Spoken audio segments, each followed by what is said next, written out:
Welcome to the Science Salon Podcast. I'm your host, Michael Shermer. We post these conversations on average once a week as part of the larger mission of the Skeptic Society and Skeptic Magazine, a 501c3 nonprofit educational organization devoted to promoting science and reason.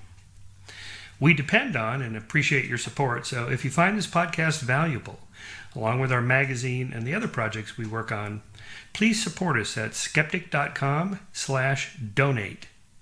There you can support our work through one-time or recurring donations via PayPal, monthly donations via Patreon, a direct donation via Shop Skeptic, by check in the mail, or even old school by phone. To that end, I want to thank everybody who donated to our annual fundraising drive, which we just finished, which we depend upon to meet our annual budget in support of our many science education projects. My guest for this episode is Dr. Rachel Kleinfeld, a senior fellow at the Carnegie Endowment for International Peace, where she focuses on issues of rule of law, security, and governance in post-conflict countries, fragile states, and states in transition. As the founding CEO of the Truman National Security Project, she spent nearly a decade leading a movement of national security, political, and military leaders working to promote people and policies that strengthen security, stability, rights, and human dignity in America and around the world. In 2011, former Secretary of State Hillary Clinton appointed Dr. Kleinfeld to the Foreign Affairs Policy Board, which advises the Secretary of State quarterly, a role she served through 2014. Dr. Kleinfeld has consulted on rule of law reform for the World Bank, the European Union, the OECD, the Open Society Institute, and other institutions, and has briefed multiple government agencies in the United States and abroad. She is the author of Advancing the Rule of Law Abroad, Next Generation Reform, which was chosen by Foreign Affairs magazine as one of the best foreign policy books of 2012. Named one of the top 40 under 40 political leaders in America by Time magazine in 2010, Dr. Kleinfeld has been featured in the New York Times, the Wall Street Journal, Fox News, and other national television, radio, and print media. Her new book is A Savage Order: How the World's Deadliest Countries Can Forge a Path to Security. In this conversation, we discuss her new book and, specifically, what it says about human nature that people so easily turn to violence when there is no central authority. What she learned about law and order growing up in libertarian Alaska, and how she got interested in studying violence in failed states around the world. Why studying history and reading the classics, like Thucydides, was the best preparation she had for her job. Lessons from the Godfather on what happens when governments become corrupt. Strong men promising security and protection from corruption rise up. Pace the Godfather, what happened in the Republic of Georgia after the fall of the Soviet Union, and why violence spiked and then declined.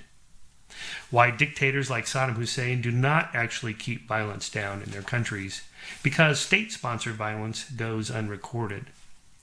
Her experiences living and working in Russia and other countries undergoing turmoil. Putin and Russia today and what they want. Colombia as a model of a failed state and what the U.S. did there to help turn things around. How the Wild West of the United States was tamed. Why violence is higher in the southern United States, and why lynching and other hate crimes were driven more by political power and expediency than by racial hatred. Data, for example, shows that such crimes peaked before elections. How the 21st century is so different from the 20th century's battle of isms: communism, socialism, Leninism, Stalinism, Trotskyism, liberalism, individualism, idealism, humanism, etc. We're living in a very different world today. And finally, we talk about colonizing Mars and establishing a new society there. And I ask her, what parts of government should we take with us there, and what parts should we leave behind? That is, what have we learned over the millennia in terms of good versus bad governance? With that, I give you Dr. Rachel Kleinfeld. Hi, Rachel. Hello. Okay, thanks for coming on the show. It's a pleasure. I will be introducing you in an introductory video with the links to the book and so on. But since we share the same literary agency, John Brockman's company, Brockman Inc., I just thought I'd comment about what a beautiful production your publisher did on this book. As you can see from behind me, I'm old school. I like physical books. Yep. And so I just wanted to comment on, Brockman's idea of a third culture, bridging the two cultures between science and the arts. Yeah. That the third culture books are books that are for professional scientists and scholars and for anybody who wants to pick them up at an airport stall or whatever and just read them. And to that end, I'll just point out, for those that want the scholarly apparatus, this is the portion of the book of just your endnotes and references. So any of your professional colleagues would pick up this book and go, okay, this is a serious work here. And yet it's highly readable. Anybody could pick it up and understand it and see what the thesis is and so on. So I put that in the category of like these books behind me here of Jared Diamond's Guns, Germs, and Steel and Steven Pinker's books and so on. And the cover is really quite striking. I'm not sure who designed it, but it sort of gives that barbed wire or fractured sense. So before we dive into the book, give us a little bit of biographical background, how you came to study violence in failed states around the world. Well, so I started looking at violence when I was in my 20s. I had been living in the former Soviet Union as it fell apart in 1992, 1993, when the mafia was coming back. And so that alone got me interested in violence. And then I was working in New Haven during the early 1990s, mid 1990s, when America was in our last crime wave. And the level of violence was like in many developing world countries at that point. And I wondered why and what we could do about it in such a rich country. Why couldn't we solve this problem? And so that sent me on a long, long trajectory. And I ended up working in national security and in a think tank where I got to study violence full time and what we could do about it. And when I started conceiving of this book, I had brought together the experts. I brought together a big room full of people from around the world who were from South Africa, Europe, Asia, who were experts in gang violence, electoral violence, organized crime, all sorts of things. And we were trying to compile what we knew worked. And so it was a literature review on what do we know works in these areas.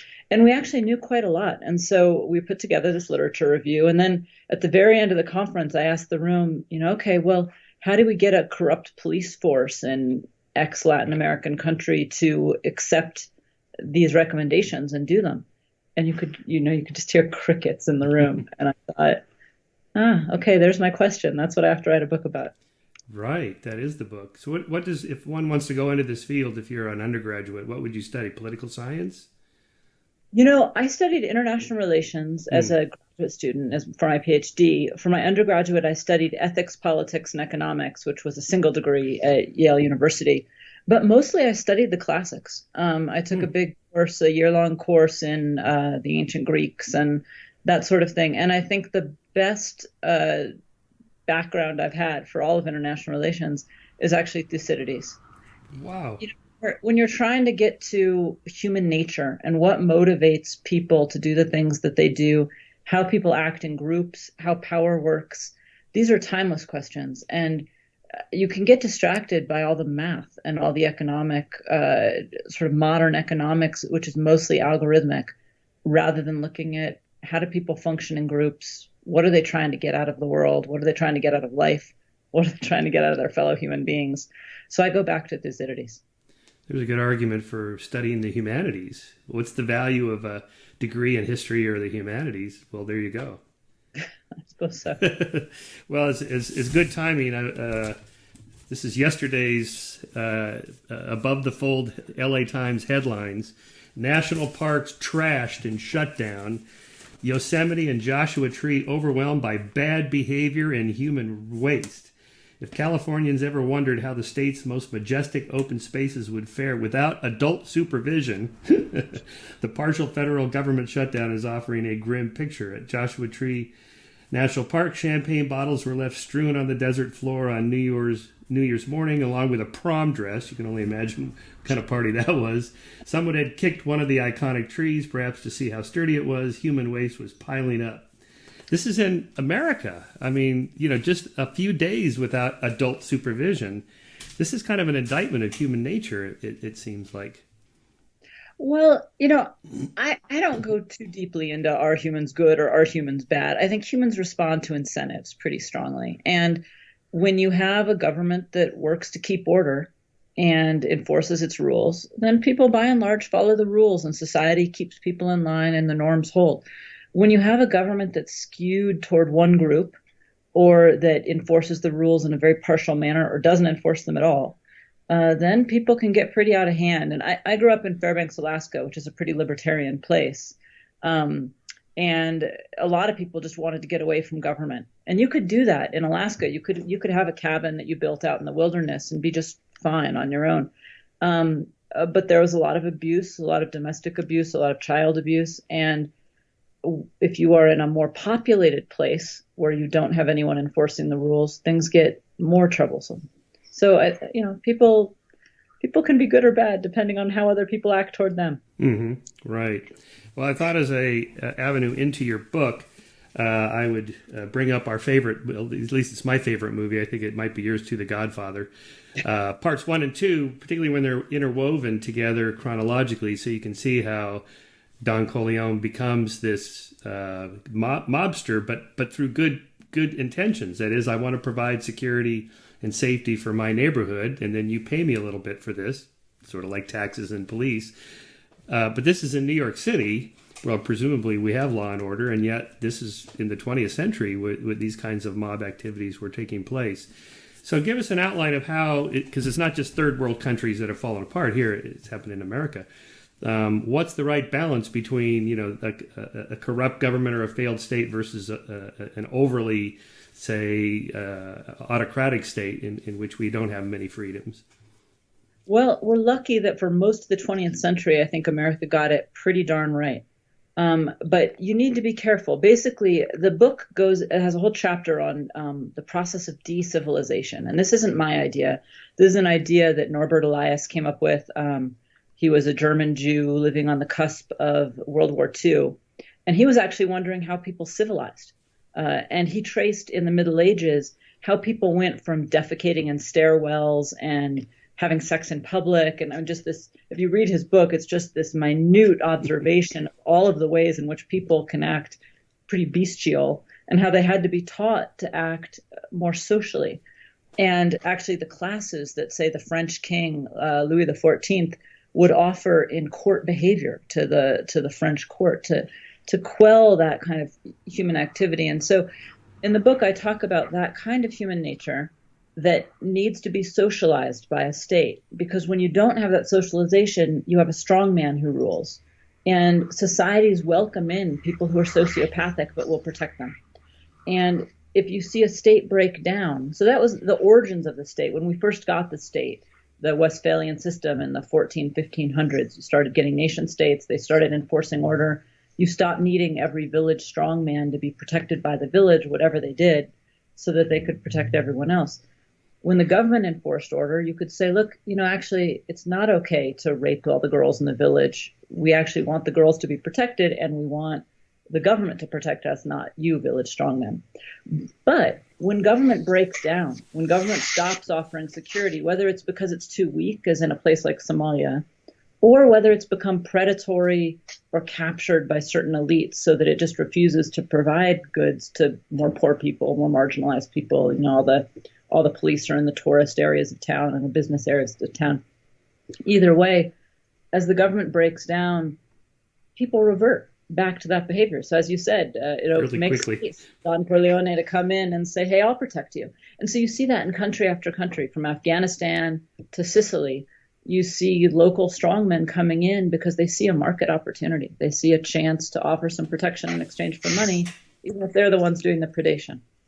There's that scene at the end of Godfather Part 1 where Kay and Michael are walking along the street, and she's distressed that he's still involved in the family business, and She says, he's going to politics or something where there, people don't have people killed. And he's like, oh, you're so naive.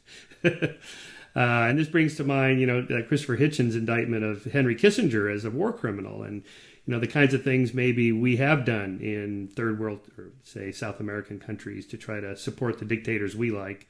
He's a son of a bitch, but he's our son of a bitch kind of thing.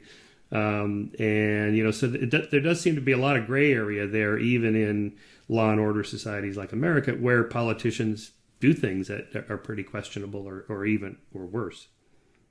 Well, if you look over the 20th century, so the book is about violent democracies. And when I wrote it, I wanted to be honest about the fact that the most violent countries seem to be democracies, statistically speaking.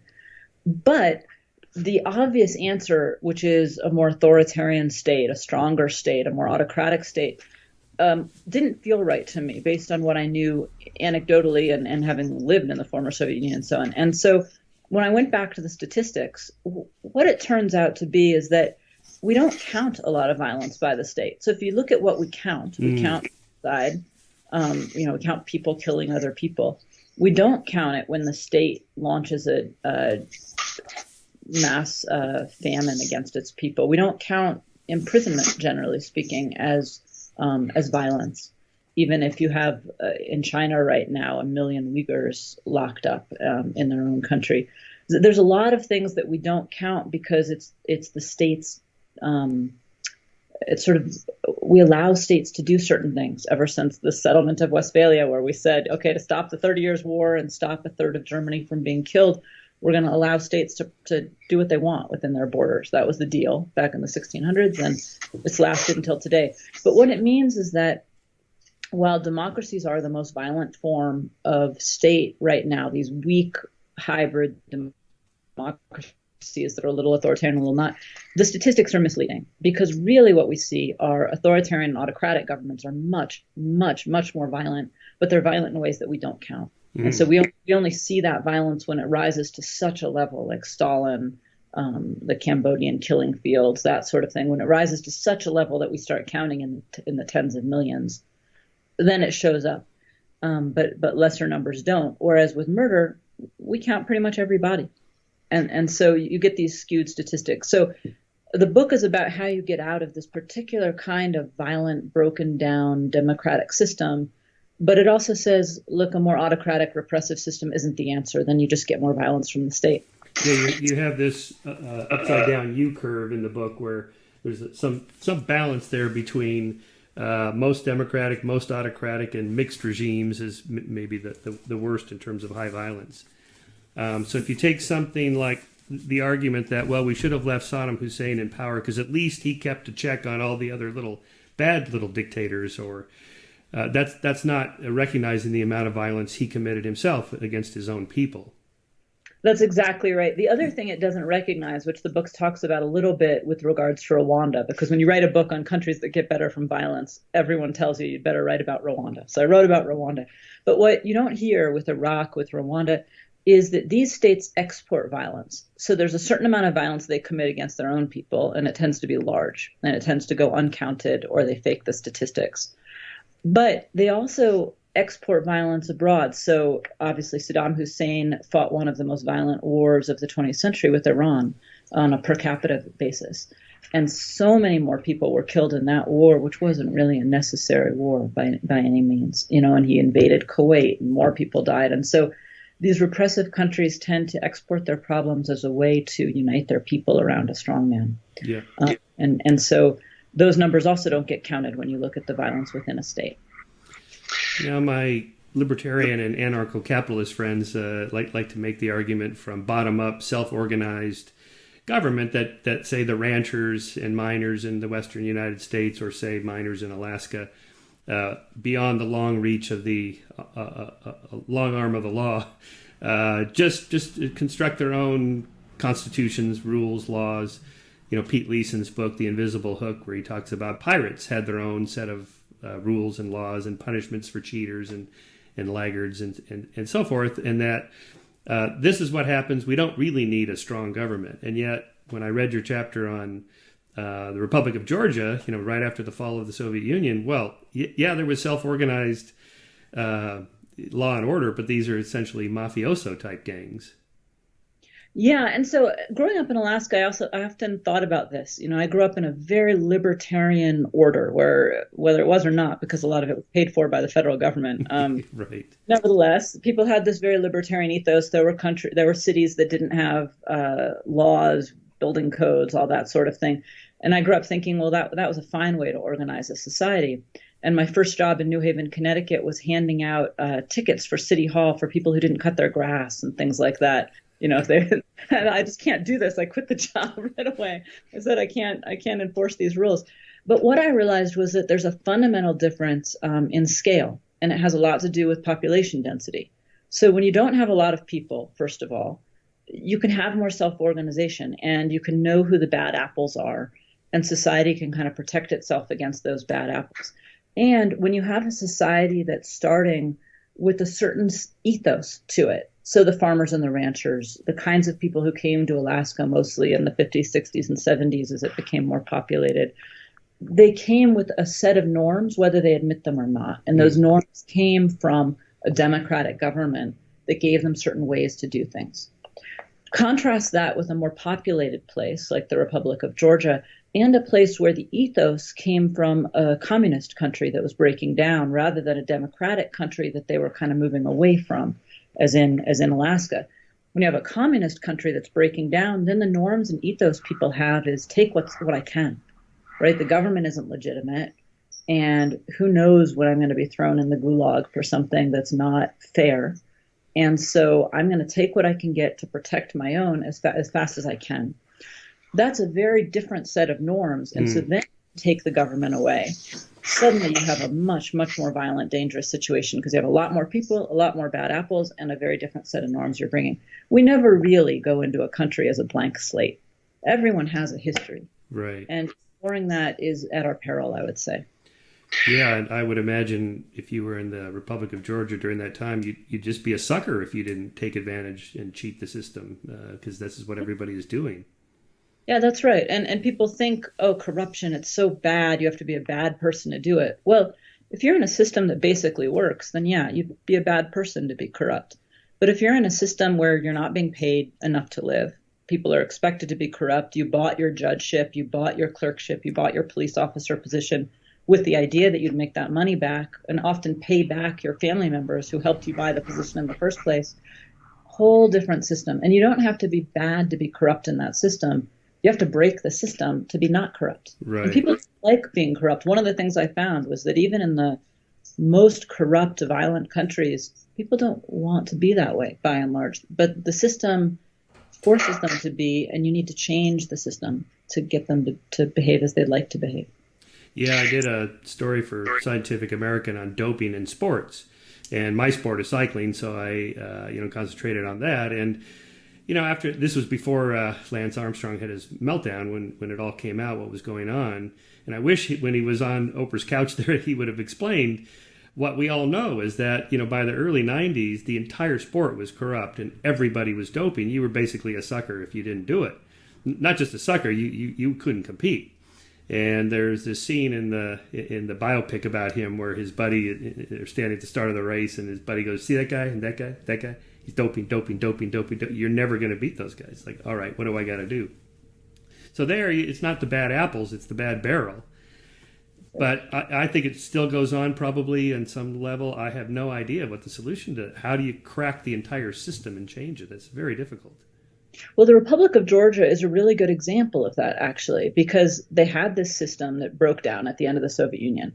The new order that was instituted was an order of warlords. So as the Soviet Union fell apart, you had a nationalist president who won election. He turned out to be very xenophobic, racist, and basically pitted one half of the country against the other. You were a real Georgian if you spoke Georgian and were Greek Orthodox and so on. And if you were from the other half of the country, the Western half, you weren't as real. And unsurprisingly, the Western half wasn't thrilled about this. They broke away, declared themselves independent. They got some help from Russia, which was trying to create some problems. And so you had a civil war. You had gangs in the cities that were just taking advantage of the situation, basically. They literally, young men would throw on a leather jacket and pretend to be gang members. And you never knew whether they were gang members or not. So if they asked you for money, you'd better hand it over, because all of the armories had just been opened up. The Soviets had run, and the guns were there for the taking. And so it was a little tiny statelet. Georgia's a pretty small country, awash in weapons, young men who had just come out of the Soviet army who wanted to fight. It was a very violent, chaotic, dangerous situation for a number of years. The lights weren't working, so it was dark. The electricity wasn't working. And the way that they started to enforce order, the new president, Shevardnadze, got asked to be president by two warlords. Two warlords came and said, hey, be our president. You were the foreign minister of the Soviet Union under Gorbachev, and so you have international recognition, and you will open the floodgates of foreign aid. And it was literally this handshake deal. And I went to talk with the guy who was the advisor to Shevardnadze, the president at that time, and he talked about how the police and the military would be shooting at each other in the streets because what they really were drug smuggling operations and oil smuggling operations and cigarette smuggling operations run by these two warlords. And the president was this figurehead who had to sit atop this violent, chaotic society. So how do you get out of that kind of a situation? Shevardnadze made deals. He made what I call dirty deals in the book, where he basically exchanged corruption for an end to violence. He told the warlords, look, put down your weapons and give your men jobs in the ministries, and they can steal from the state. And he did the same thing with the intelligentsia. He did the same thing with a lot of different groups. He basically did the same thing with Russia. He said to Russia, look, give us a person that will be one of my ministers, and then you can keep an eye on me, and in exchange, quit meddling within my country. So he made this series of dirty deals. And I call them dirty because they are. It was very clearly, I'm going to corrupt the state, but I'm going to create peace. And he did create peace, and he deserves a lot of credit for that. But over time, the corruption, and not very much time, 6, 7, 8 years, the corruption just tore apart the state. And you started to get terrorist groups hiding in the gorges around the edges. You started to get more violence. The warlords started to get out of control. So it was a short-term solution, not a long-term solution. And what you needed to do was make the state function and make it more legitimate. That Shevardnadze couldn't do that. He was a little bit like Citizen Kane. I don't know if you've seen that movie, but sitting in his palace as everything fell apart around him, and the corruption that had held the state together, it had really worked, was now causing just everything to break all around him. And so you needed a revolution, and you had a non-violent Rose Revolution led by a guy named Mikhail Saakashvili. Saakashvili came in and he fired all of the cops on the traffic beat because he said, you're so corrupt that better to have no cops than these cops. Rehired ones based on a merit-based test, and basically enforced accountability very quickly, even though the actions of the state were basically the actions of him at that point because the state was so broken. But the difference was he came in with legitimacy from society. So the book traces both how things got so bad in part one, but in part two, it talks about how places like the Republic of Georgia can get better if a society bands together and says, this is enough. Enough is enough. We're done with this. We're going to elect a new order and force that order to be accountable and legitimate. And so what I argue is that while a lot of people look at the violence happening in a place like the Republic of Georgia, which looks a lot like Libya today, by the way, you look at a state like that and you say, what we need to do is send in the military. We need to send in our troops to train their troops. We need to pour money into the government. The actual answer is to pour money into the middle class, to get the middle class to want to change their state. And then you can help the government. Then you can help the military. But the violence is a cause of a broken governmental system. It's not a weak government that's trying to fix the problem. So foreign aid should be directed, targeted towards specific peoples or groups, not just give it to the government and hope they do something good with it. Well, it depends when you're talking about when the foreign aid gets to the country. If you've got what I call a savage order, if what you have is a government that's working because it's created an order based on violence against some citizens, corruption against most of the state, elites who get to sort of take home most of the pie, then giving more money to the government and the security sector is not going to help that situation because the government's creating the problem. If you have a new government that's come in with a mantle of popular legitimacy, then it does need some money, and it needs some money quickly to be able to hire good people, clean up the systems, and so on. It doesn't need a lot of money. So fast money matters more than a lot of money. Flexible money matters more than a lot of money. But it depends at what time. And even once you've got that reformer in power, power tends to go to people's heads. Power tends to corrupt. And so you still need to make sure that more development money is flowing to the middle class so that they can be watchdogs, so they can hold the new government accountable, and make sure that it doesn't just revert back to form. Right. Why is it that dictators like the president of Syria, say, doesn't look at the mess and go, you know what, I'm going to be the George Washington of my country, and I'm going to do something completely different. I'm going to clean things up, and then I'm going to quit. And yet they never do this. You're right. Power corrupts in a way just that people just cannot give it up. I think it's really people are scared a lot of times, and so looking at their own incentives matters too. I remember talking with Richard Holbrooke's widow about the talks that he had with Milosevic after the Yugoslav wars, trying to get Milosevic to basically stop killing his own people. And ultimately, he ended up appealing to the guy's fatherly instincts. He talked about their grandchildren and really tried to get him to recognize what kind of a world he was leaving his grandchildren in a very human, personal way after a lot of careful brinksmanship. There was no one like Richard Holbrooke for this kind of diplomacy. But by and large, people do have incentives, and those dictators know that if they step down, if they lose power, they'll be killed. At best, they'll be arrested, and their families will be arrested, but probably they'll be killed. And so, it takes quite an individual to say, well, I'll be killed, but I'll save 2 million of my countrymen. A lot of them would rather trade 2 million lives for their own. Plus the sort of utilitarian calculus, we have to, kill 1 million to save the 5 million good people or something like this. It's almost like a trolley problem. If we can just get rid of these bad people, we can reach utopia. I was just binge watching the 8-hour Netflix series on Trotsky. It's really phenomenal. But there's a scene toward the end where the narrative arc is him reflecting back to this journalist when he's living in Mexico, why he did what he did. And one of the debates was between him and Stalin, which people should we kill? Now, Stalin wanted to kill the wrong people. I wanted to kill the right people. And they're talking like millions. And it's just such an insane conversation to have. But in their mind, this is leading toward this utopia. The difference between Stalinism and Trotskyism, whether it's international or just national for now and international later. It's just this insane conversation.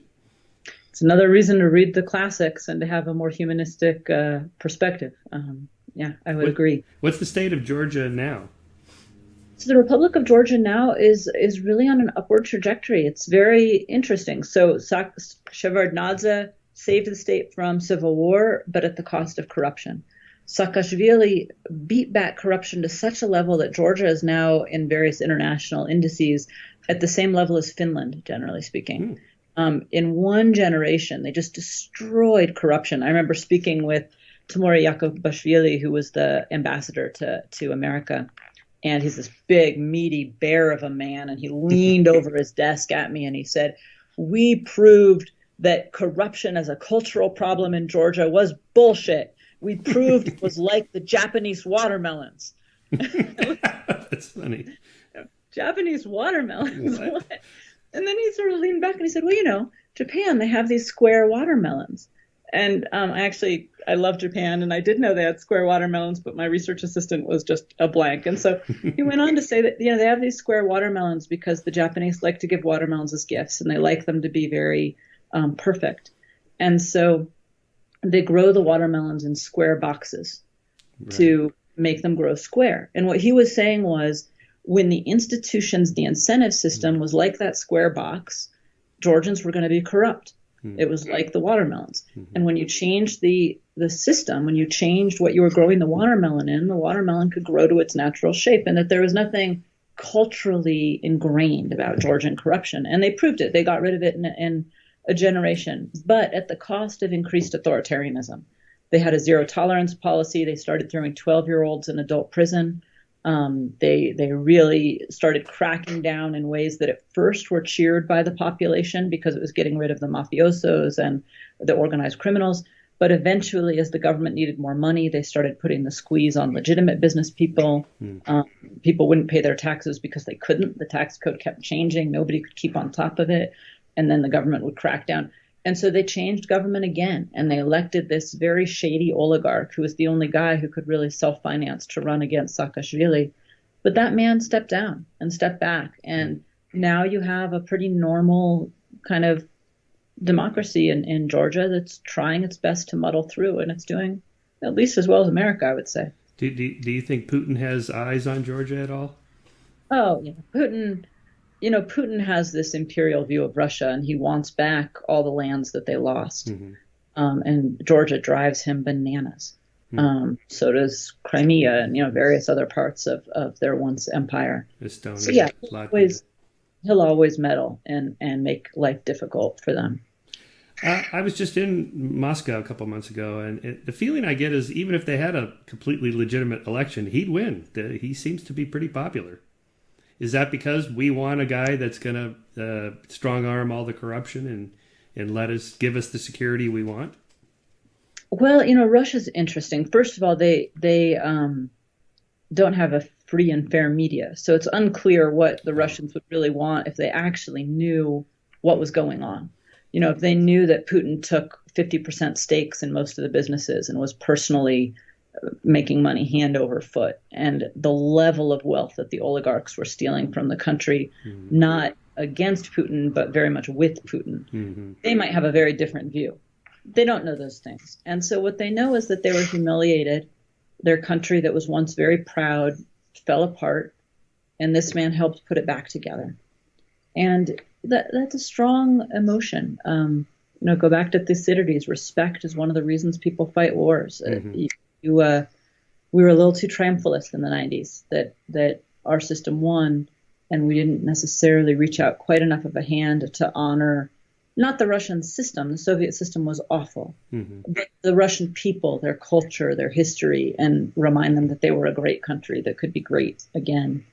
We didn't do that part. Do you have a sense of this meme that's going around that he is the wealthiest person on earth ever? I don't know what I think about that. I do know that William Browder, who helped pass the Magnitsky Act, he's was an oligarch himself, so he kind of knows where the bodies were buried. But then his lawyer got killed by the regime, and he went around trying to get other countries to basically sanction anyone who was using corruption or human rights abuse to bad ends, and got this act passed called the Global Magnitsky Act after his lawyer. His accusation was that Putin takes large stakes in all of the oligarchic businesses, and what I know from others who have done business in the Soviet Union or Russia now is that that's true, that as the Soviet Union became Russia, the former KGB agents like Putin saw how people were getting rich and didn't like it and thought those people deserved sanction, but also understood that you need to rule with them. And so that was the compromise he made. So I wouldn't be surprised, but I have no inside knowledge. And do you have a sense of why he seems to like Trump and vice versa? It's a governing style. Democracy is slow and messy, and people don't get what they want. Everybody gets part of what they want. That's the whole deal with democracy, is that you have a lot of people, we're 300 million people in America, and we disagree. My family of 5 doesn't agree, so how are you going to get 300 million to agree? And so because you don't agree and because you have a democratic system, you need to compromise. And compromise has now become a bad word. Nobody wants to compromise with the other side. And the things we're compromising over no longer seem like policy issues. They seem like identity issues.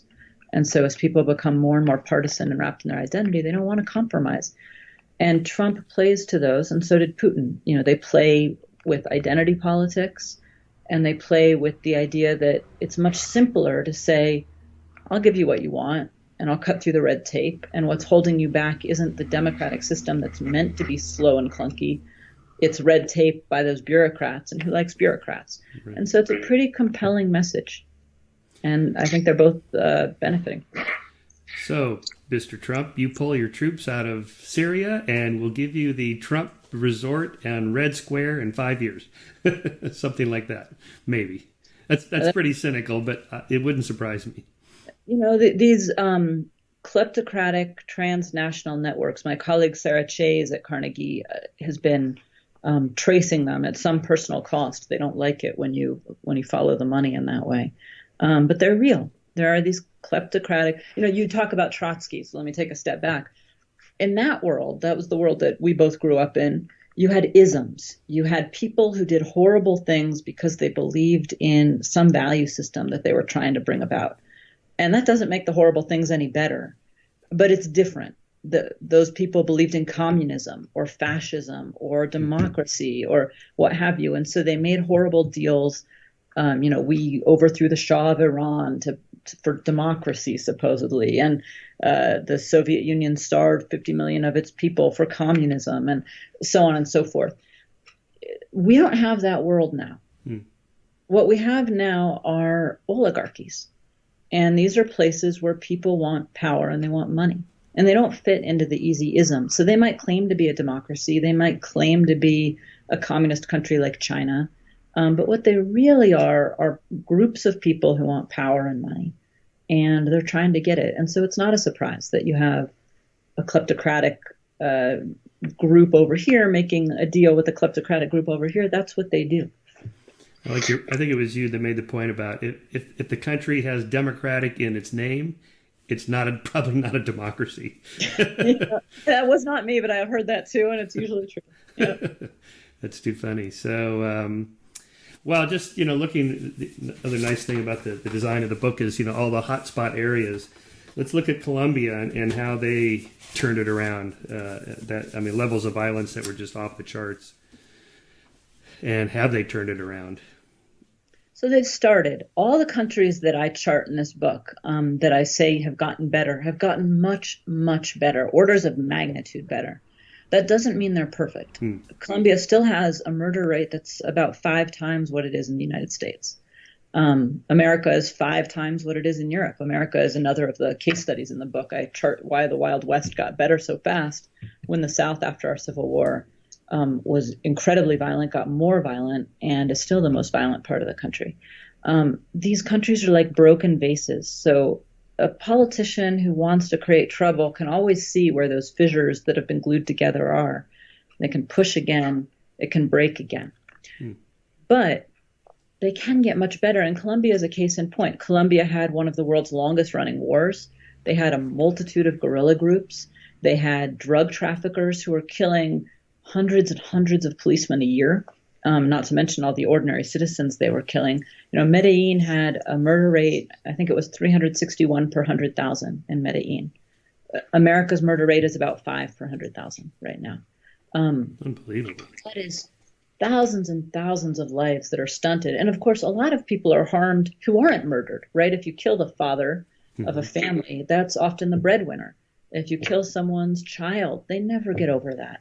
So those numbers are just the tip of the iceberg of the fear that pervades society, the extortion that's allowed to happen that causes internal refugees. Colombia had the biggest internal refugee problem until Syria came along. And it's much, much better. How did it do it? America tends to credit ourselves. We like to say, well, we ran this thing called Plan Colombia, where we gave them billions of dollars of aid and military help, and we cleaned up the system, and we fought the FARC to a standstill with the help of President Uribe, and that's what solved the problem. But in the book, I talk about how in the 1960s, when they had a very small guerrilla problem, just a couple thousand guerrillas, they weren't very strong, they appealed to America, and they said, look, these guerrillas are communists.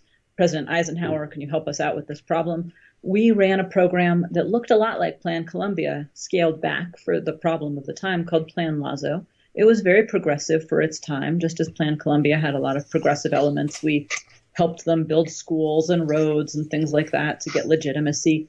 And we decimated the guerrilla force. We killed almost all of them. Only a couple hundred were left. Those couple hundred banded together in their little village hamlet in the jungle and formed the FARC.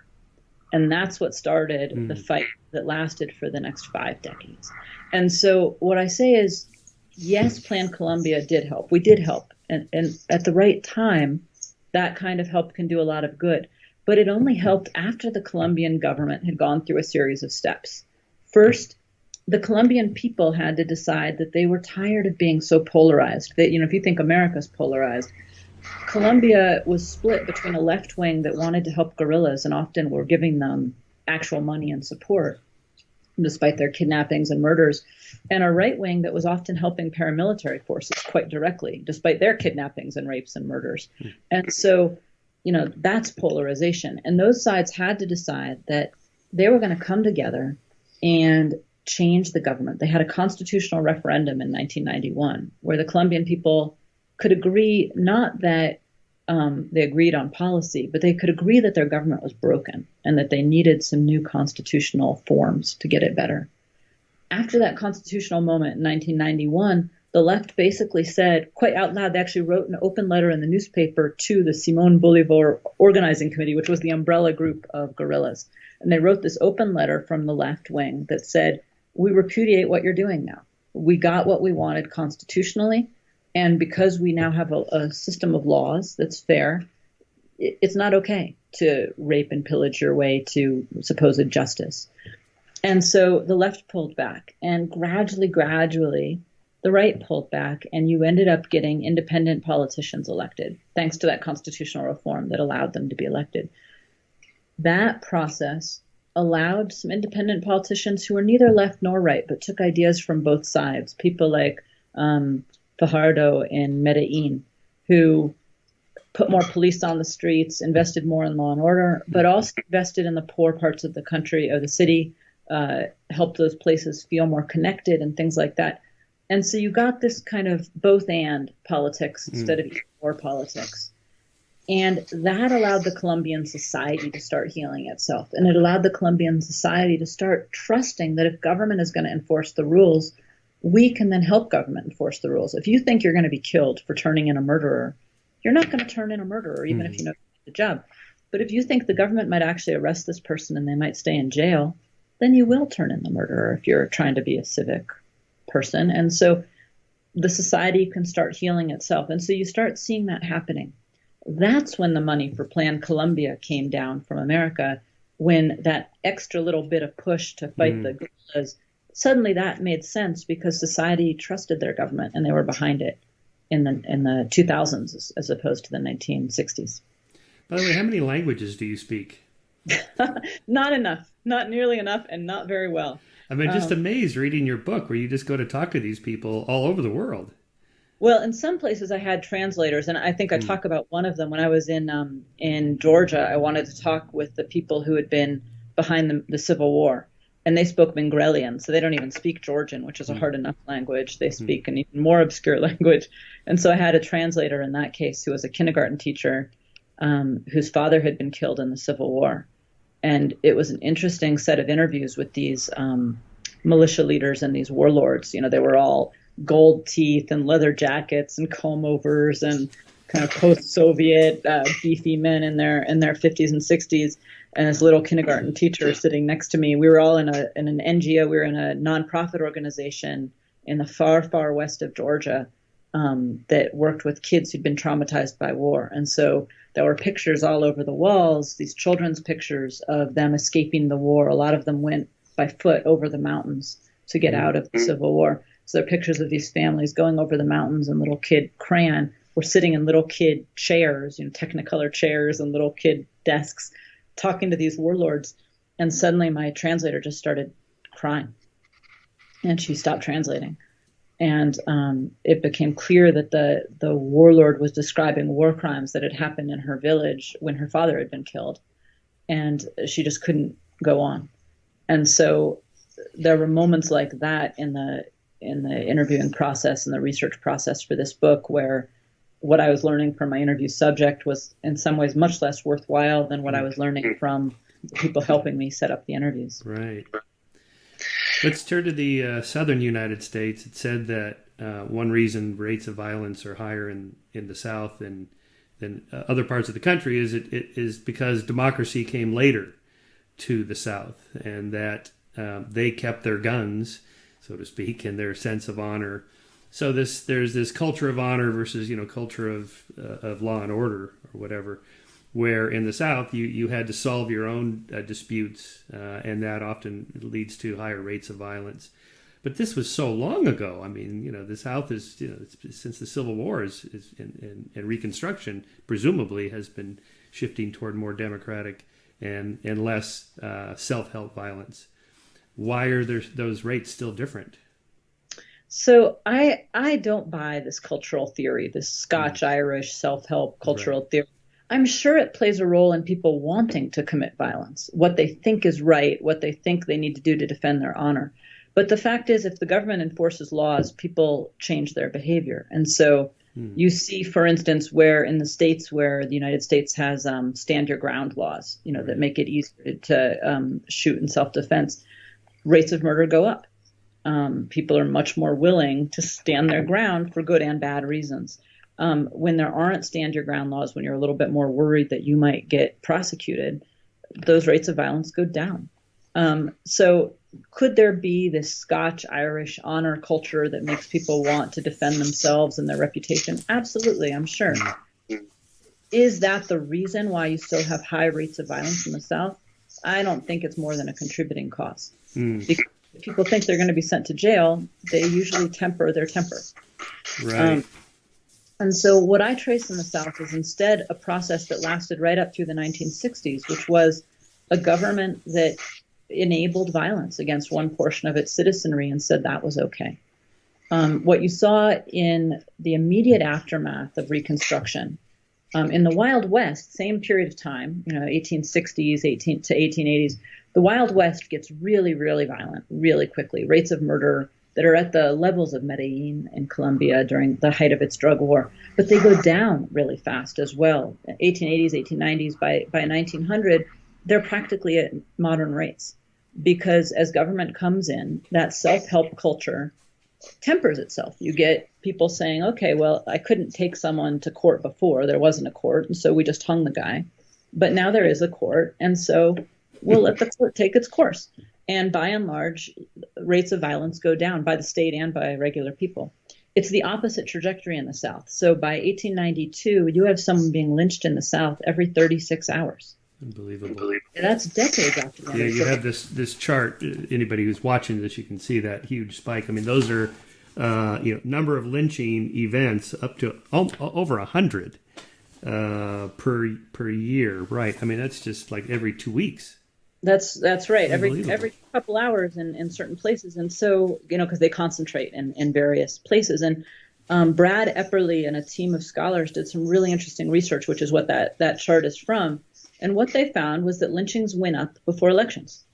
And so what I chart in the book is basically saying, look, what you saw in the South was not violence run amok. It wasn't just pogroms from racist people forming into Ku Klux Klan groups and killing people. What you had were people forming those Ku Klux Klan groups for their own reasons, but Confederate politicians saying, you know what, if you do that, we're not going to prosecute you. We're not going to enforce the rules if you kill African-American people or if you kill Republicans, who are often the same. Republicans back then were the party of Lincoln, fought for the North, and the South didn't like them. So those two conflated quite a lot. But what it meant was that you had a lot of electoral violence that kept people away from the polls. And that meant that your former Confederates could get back into office even after enfranchising the African-American population, which shouldn't be voting for their former slaveholders. So it's strategic violence. Strategic violence that was enabled. It wasn't that the politicians were necessarily doing it themselves. They weren't arming these groups, translate this into modern day Nigeria or what have you. They're not passing out guns. What they're doing is saying, if I get elected, I will not prosecute you, and you can get away with the violence that you want to commit for your own reasons. And that's exactly what happened. And what you saw in the 1890s was a particular spike in lynchings because those Confederates, who are now Dixiecrats, the Democratic Southern Party, they had a challenger. They had the populist challengers. And the populists were basically trying to unite poor blacks and whites and saying, look, your problem isn't your race. Your problem is your money, your class. And the planter class is really causing you both to be poor. So you should unite. And what the planter class did was they kind of stoked the lynchings. so that the poor whites would think, no, what I am is white. That matters a lot more. And I'm better than those poor blacks. And try to kill the populist challenge. And then what they did was they passed Jim Crow laws, which is what that chart shows. What that chart shows is that you have a huge spike in lynchings, and it goes down as Jim Crow laws come in, because Jim Crow laws disenfranchise the blacks. So they can't vote the Confederates out, and it disenfranchised poor whites. A lot of poor whites also lost the vote, which we don't talk about as much in America, but that killed the populist challenge. And so then you didn't need to kill anyone. And so you actually have quotes from people like a former senator, former governor and senator of Mississippi saying, well, we thought we'd have to lynch every last one of them if these laws don't work. I mean, just outright explaining what's going on that I quote in the book. And so the South actually was the key to the book when I started doing that because I was seeing these patterns and I was trying to make sense of them, going to all these different countries all over the world. And then I researched the South and I said, oh, this is what's happening. These are politicians in cahoots with the violent groups in order to get power. They don't necessarily have to agree with what the violent groups want to do. They're, in modern day Latin America, the politicians might not be part of a drug cartel themselves. They might just want the campaign finance money. They might just want the bribes. They might just want the help with electoral violence. But they'll let these violent groups persist in exchange, and that means they can't arrest them. They have to allow them to continue doing their dirty deeds throughout society. And so the violence isn't because the state is so weak, like in the Wild West. It's because the state is complicit, like in the U.S. South. Is this what you mean by privileged violence? That's right. It's the violence that's committed to keep the privileges that one small group wants to keep. And it percolates through society. So it starts with the state allowing these violent groups to do this. But then it spreads because the middle class can buy their way out. And they do. They live in gated communities. They have the right color skin or the right ethnicity or the right religion. So they generally aren't targeted anyway. So those people are okay. And where you see the violence really fester is the more marginalized parts of town, the poor parts of town, and the state doesn't provide adequate policing there. And so your middle class often writes off those places as criminals killing criminals. And I saw this in country after country, even places like Mexico where the numbers are so high. You would think it was unlivable, or Honduras, when I was an advisor to a government a group that went down to Honduras to see how we could help there when it had the highest rate of violence in the world. We would interview these middle-class people in the city that had the highest rate of violence in the entire world, and they would say, oh, well, I worry about extortion, not violence. Because in any place you go with this highly unequal form of privilege, the people who are targeted look different, live in different places, are far enough away that the middle class can distance themselves and say, oh, it's just people fighting drug wars. I'm not part of that. It's just people in the mafia fighting each other. And it takes a lot before the violence starts hitting them and making them think, oh, wait, I'm part of a whole order that's violent. That allows the violence to spread. And then what do the poor do? They can't live in gated communities. They do have the wrong color skin, the wrong ethnicity, the wrong religion, depending on the country. And so that's where gangs come in, mafias come in, and they say, well, we'll protect you against the other gangs and the other mafias if you give us a little bit of money in exchange. And so those groups are hated, but they also have legitimacy. It's a very weird relationship where you might hate the person who extorts you, but you might also accept that they protect you from other groups that would equally extort you and be more violent. And so you put up with it in the face of a state that doesn't do anything. So after the civil rights movement and the Voting Rights Act in 1964, lynching didn't come back. Rates of violence against blacks and hate crimes continued to go down over those decades. So why did it not come back? Is it because the norms had changed enough you could no longer get away with doing lynchings as a political tool? It actually did come back in the 50s. So what you see is the big watershed is Brown versus Board.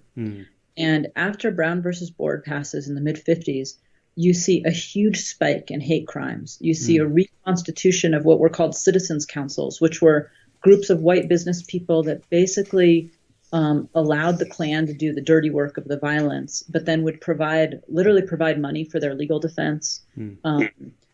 get people who were agitating for equal rights. They would get the insurance companies to cut off their insurance. And then there'd be a couple shots fired through their door, so they would leave town, that kind of thing. So what you saw was after Brown versus Board, when the forces in the South who wanted white supremacy could see the writing on the wall, you had a big spike in violence. And they tried to keep the old order. And you had your politicians coming out with the rubber hoses with their police force. You had a huge amount of violence that I catalog in that chapter, because a lot of people, especially younger people, might not know just how violent the United States was. Mm-hmm. It was pretty darn violent. After the Voting Rights Act, we have a federal government, and the federal government could quell the violence with troops, and we did. We sent military troops to enforce these rules, and we meant it.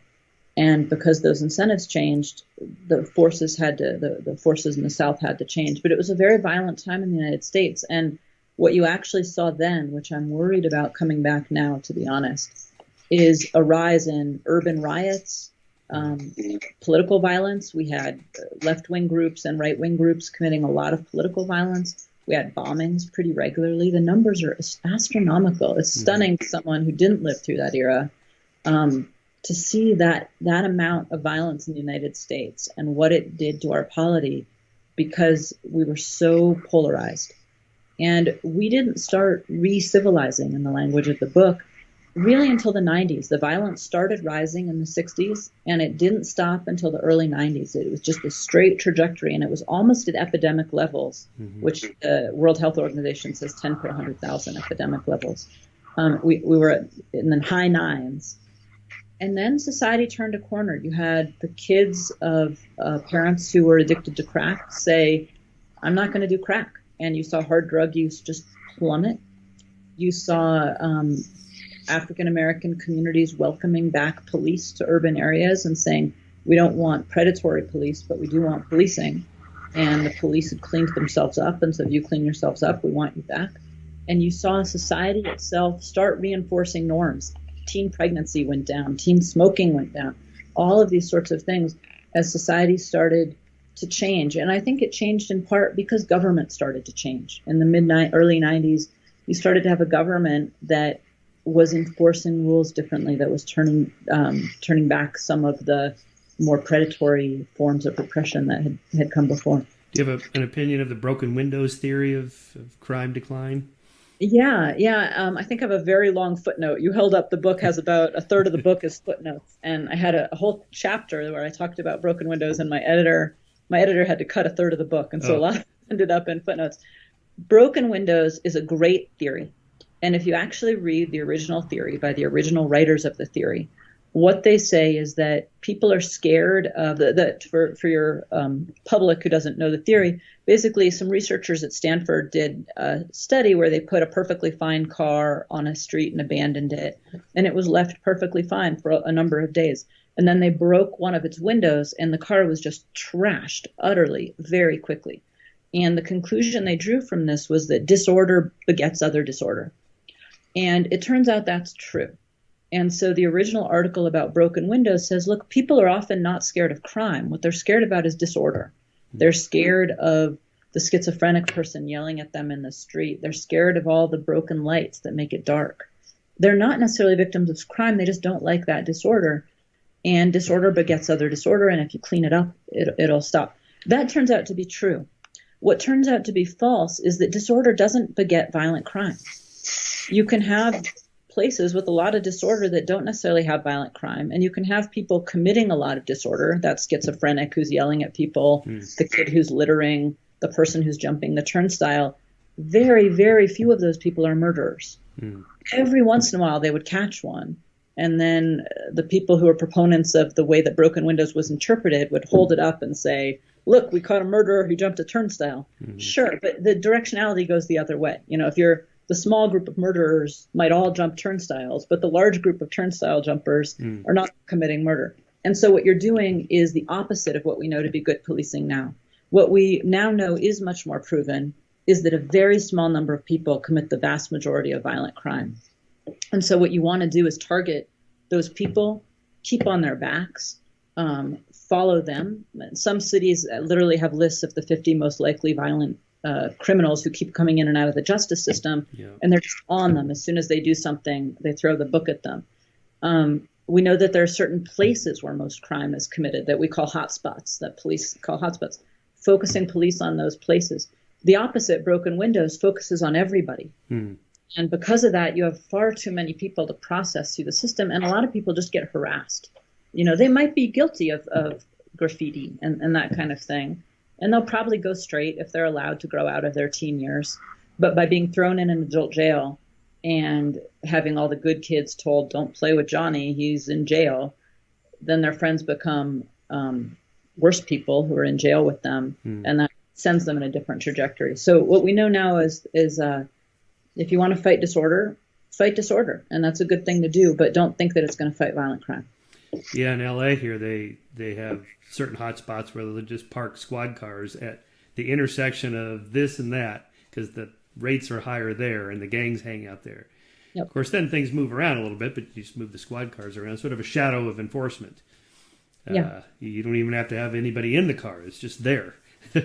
Yeah, in fact, I was talking to a mayor in Venezuela. Venezuela is now one of the most violent places in the world, and it's this kind of a savage order. You've got a government that's deeply involved with the drug cartels and a military that's highly, basically functioning as a drug cartel itself and hiring thugs and committing a lot of violence. No surprise, it's one of the most violent countries in the world. And there was a mayor from the opposition who ran a part of Caracas. It's kind of like if you were mayor of Brooklyn. And he was trying to figure out, how do I fight violence with hyperinflation? The streetlights are out. My police force is corrupt, and it's also very poor, and so I can't keep the good people. And he parked squad cars where they didn't have money for oil, for the gas, and would park them in various places and did a lot of other innovative things that worked. Yeah, it's sort of a culture of law and order, whether it's there or not fully. In my lecture for my book, The Moral Arc, I have a clip from Nina Simone singing Billie Holiday's song, Strange Fruit, and shows these pictures of these lynchings with a group of people around, whites, in their Sunday best suits and like family outing, and like, here we are, is big fun. And it's like, these are our species, our countrymen in the same century, 20th century, not that long ago.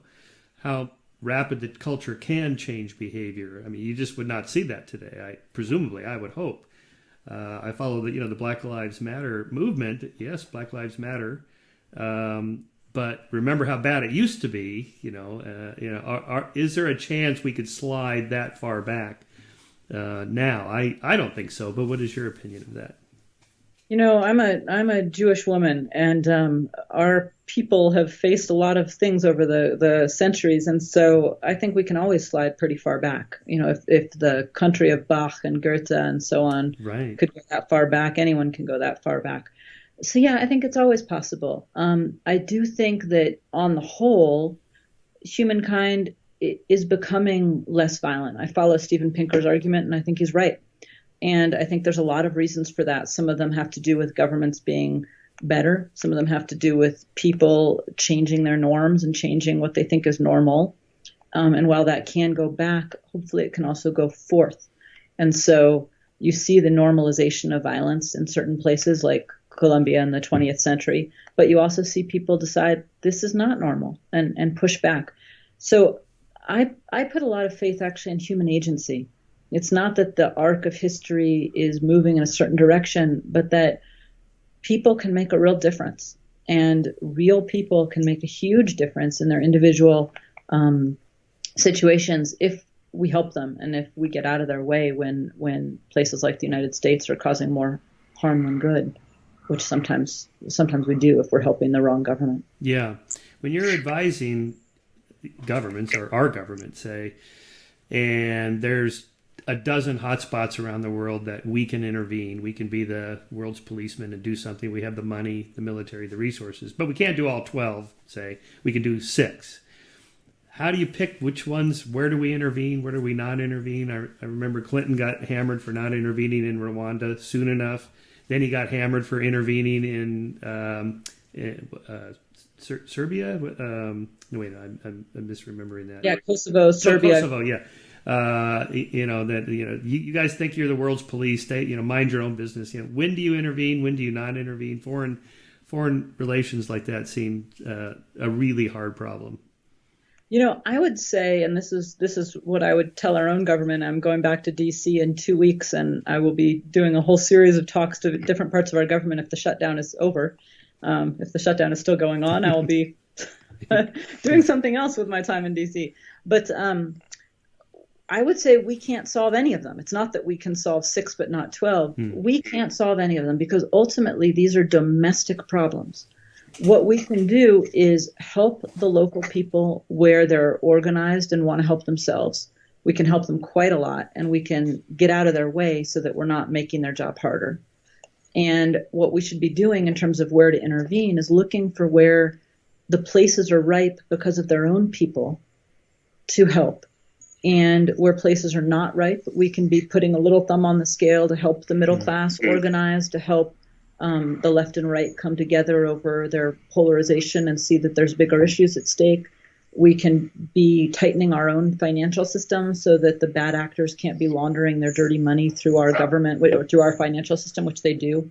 America has famously lax rules on these things. London's a little better, but their enforcement is worse than ours, so it comes out about the same. So we can be not giving these bad governments lethal equipment. We can be helping their people. We can be choosing to do more in places where the government has more legitimacy already, where you've had a change. Armenia right now, it's a little country. Most people probably don't even know where it is. But Armenia has just had a peaceful change of power, gotten rid of an autocrat for someone who looks pretty good. That person might not always be pretty good. Reformers have a history of changing over time, becoming more power hungry over time. But right now, there's a moment of hope. So right now, that would be a pretty good place for us to put some money. We don't necessarily need to put troops. It's not a violent place.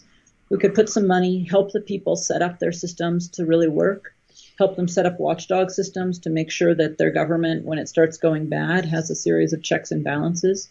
And then maybe we never need to send troops versus going into the hardest places or the places where the people just aren't really organized for themselves. Right.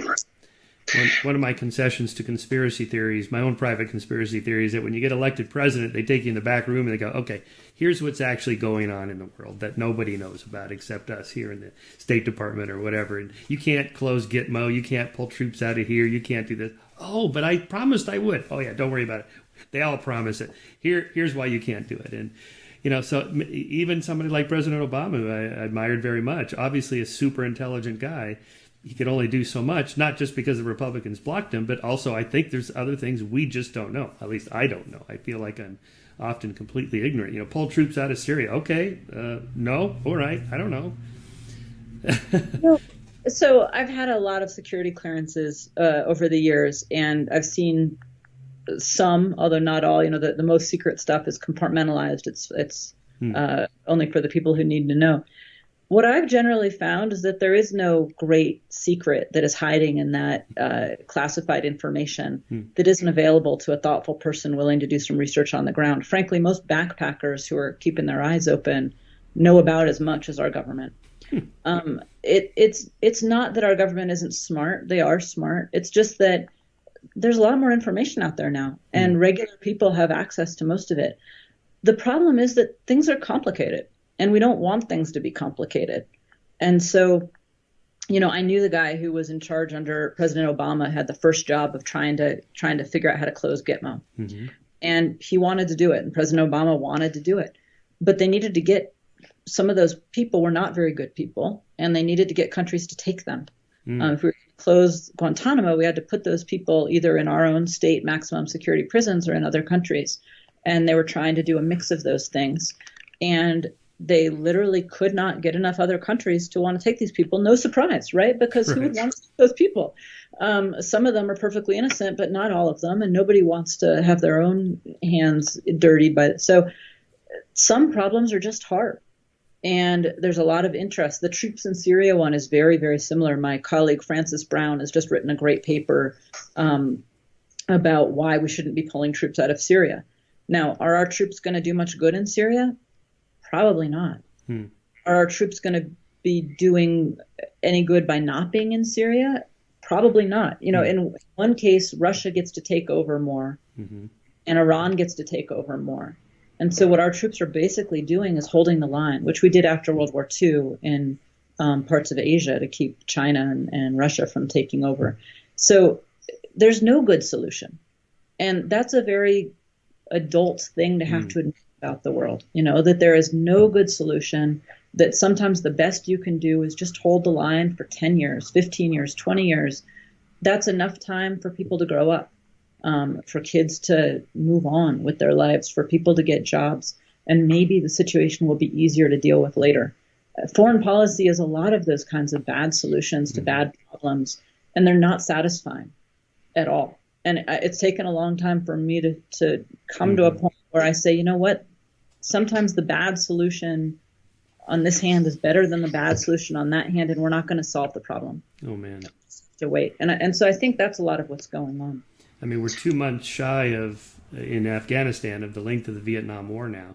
17 years, 4 months, I think, was the Vietnam War. And why are we still in Afghanistan? It's just what you said. It's just the least bad solution. Yeah, I mean, Afghanistan, I would, and I will probably have to stop here because I see my own red light blinking up in my screen. Oh, okay. Afghanistan, I think, was a war that we should not have gotten ourselves in this way. And I think it's quite different than Syria, actually, in that in Syria you have some regional powers and Russia that we don't want occupying that land, hungry to occupy that land. In Afghanistan, the issue is really who rules Afghanistan, and all of the regional powers want to say in that. And all we're doing is acting as kind of a tripwire. I'm not sure that it's the right role for us to be there. And I'm not sure that we're sort of holding off the wolves in the way that we could do in Syria. And so I would actually think there's different solutions to those two problems, because that is a long-running war. And as John Kerry said, who wants to be the last man to die for a mistake? Right. Yep. Well, what a mess. So I guess I gave you a little question to ask offline was, if we colonize Mars and set up a new civilization there, which parts of our most successful political and economic system should we take with us and which should we reject? It's too complicated, right? There's no simple answer. Well, colonizing Mars is complicated. I would say if you can colonize Mars, those of us who work in political science should be able to come up with a governing system. I would hope so. I actually think that we have some pretty good systems. Democracy works pretty darn well. Okay. If you let it work. And so, setting up a strong state that functions according to fair rules that people can agree on, that help people come to compromise solutions, not so bad. If you were doing it sui generis now on Mars, you'd probably have a little more direct democracy. We've got the ability now with the internet and so on to have a little more direct democracy. You'd probably also want a lot more transparency in the systems because people demand that now. They want to see, they don't want to think that there's something that their president's being shown that they're not being shown. So you'd have to make things a little more transparent. But I don't think that's so very difficult. The real issue is keeping it that way when people feel their interests are threatened. And there it's really about culture. I think the democratic culture has to believe that it is better to have a system of compromise, even when you lose sometimes, than to win at the cost of your democracy. And I fear that in America, at least, we're losing that. Do you have a sense of how big a population has to get before you switch from direct democracy to a representative democracy to prevent factions from developing? You get factions in every case, and I would say there's different questions that need different answers rather than different sizes. So there's some questions that you could answer through forms of direct democracy. There's some questions, a lot of questions about individual well-being or what individuals want, things they know about, not Syria, but things about their own welfare payments, healthcare, things that they have a lot of knowledge about. People can answer those questions. Things that people don't have a lot of knowledge about because they don't want a lot of knowledge, because most people don't want to spend their life studying the different tribal politics of Afghanistan. Those are the questions that you should have a more republic form of government, where you can let people who do spend more time studying it make those decisions. So I think if I was going to colonize Mars, which I actually have no desire to do, I'm pretty committed to the States and the Earth and the planet that we live on. But if I were, I think instead of breaking things up geographically, I'd break things up based on how much knowledge does a regular person have of the answer to this question that would give them the expertise for themselves to decide it, versus little amounts of knowledge about a question that's very far away, have more republic representative democracy. Interesting. Yeah, you really need to keep the checks and balances against any one person getting too much power. I mean, presumably the people that'll first go to Mars will be, rational, smart, scientist, engineer type astronauts. But eventually, in 1,000 years or whatever, there's just going to be regular people up there that want power or whatever. And so our system seems pretty good. It's the checks and balances against any one person. Yep. Well, as Winston Churchill said, I think it's the worst except for all the others. Right. I mean, it must have been amazing to, just the brains that were there in the 1750s to 1800 that, created our country. What timing. To be given that opportunity, design a new system. Here, go. That's very rare now, where I don't know where you could do that. Yeah, well, and they couldn't exactly do that either. There was a system here that they chose to ignore, but there are a lot of new constitutions and a lot of new states where people do form new systems. There's a whole branch of activity of constitution writing that folks like Ginsburg at the University of Chicago study. So it happens, and it's never. But don't most of them use our constitution as a model? An awful lot of them do, yeah, and actually update it, because ours is a little old. It doesn't it doesn't take into account a lot of things that more modern constitutions do, because we rely a lot on norms rather than on laws. Other countries have legislated things where they know that human nature can be a little frail. It makes our constitution very short and easy. It also makes it much more frail when things start to go awry. Well, Rachel, thank you for your time. I know you got to run. The book, The Savage Order, it's great. What's next? What's the sequel to this? I'm taking a break from book writing to make sure that the book hits its mark and gets the policy audience to think about some of the issues. But there will be a sequel coming out, and I hope it will be just as hopeful. The book talks a lot about how violent places can be and how bad they can get, but ultimately it's a tale of human agency making things better. And so the next one will be similar. Well, you're doing important work. You must get calls from different agencies to come in and help us fix our country. That makes for a good day when I get that kind of yeah, totally. Well, thank you for your time. Great conversation. All right. Bye-bye. Take care. Bye-bye.